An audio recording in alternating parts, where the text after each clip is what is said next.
This work was part of the Supporting Wellbeing Through Peer-Befriending study. SUPERB was a 4-year trial which ended in 2020. It was funded by the Stroke Association through their first Priority Programme Award on psychological consequences of stroke.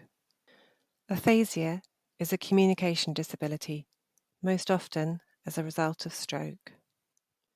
Both stroke and aphasia can have a profound impact on people's lives, and depression is a common and persistent consequence. Social networks also suffer, with people with aphasia particularly at risk of becoming socially isolated. We sought to explore whether a peer befriending intervention could make a difference to people in the early stages of stroke and aphasia when hospital care and therapy had stopped. In SUPERB, we trained 10 peer befrienders and supported them with regular supervision to peer befriend 26 people with aphasia. We interviewed all 10 peer befrienders and 10 of the people they visited to find out how they felt about the befriending scheme. Befrienders described their small group training as enjoyable, interesting and useful. Revisiting topics during group supervision was also helpful, as was peer support. One-to-one supervision and real-time support was also highly valued. Befrienders described sharing stroke stories, chatting and going out, for example, to a coffee shop. Most pairs worked well, and having severe aphasia did not prevent close bonds from developing. Humour and common interests facilitated these, as did a sense that the relationship was two-way and reciprocal. There were also some challenges.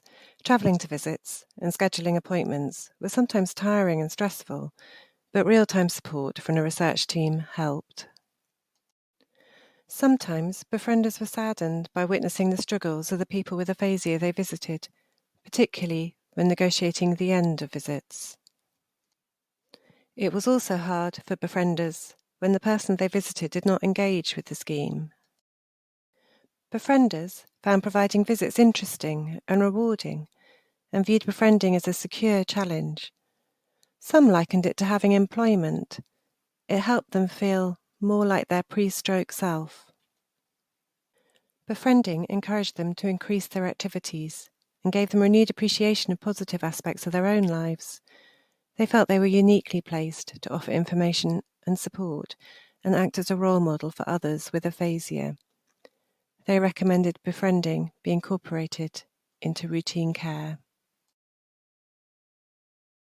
The people with aphasia receiving befriending visits also valued their befrienders' lived experience of stroke and aphasia highly.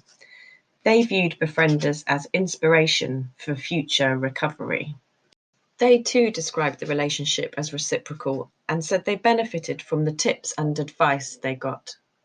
Important character traits for being a good befriender included being chatty, sympathetic, and patient. Even those who are initially reluctant to have befriending visits felt the scheme had benefited them. From their perspective, planning and arranging visits was straightforward. Many were not troubled by the end of visits, though some felt mildly disappointed, and one felt they had not been forewarned. Participants unanimously agreed they would recommend peer befriending to other people with aphasia, emphasising the benefits to emotional well-being they had experienced. Peer befriending can help begin a journey to living well with aphasia, while befrienders achieve a sense of making a difference and helping others. Peer befriending offers a unique form of support which can enable those early in their stroke recovery to make sense of their aphasia. In the words of our participants, they are experts. They've been through the same path, so they are the best people to talk to. It gives you the confidence and hope that people have been through it, that you can also go through it and be perfect. It's not the end of life.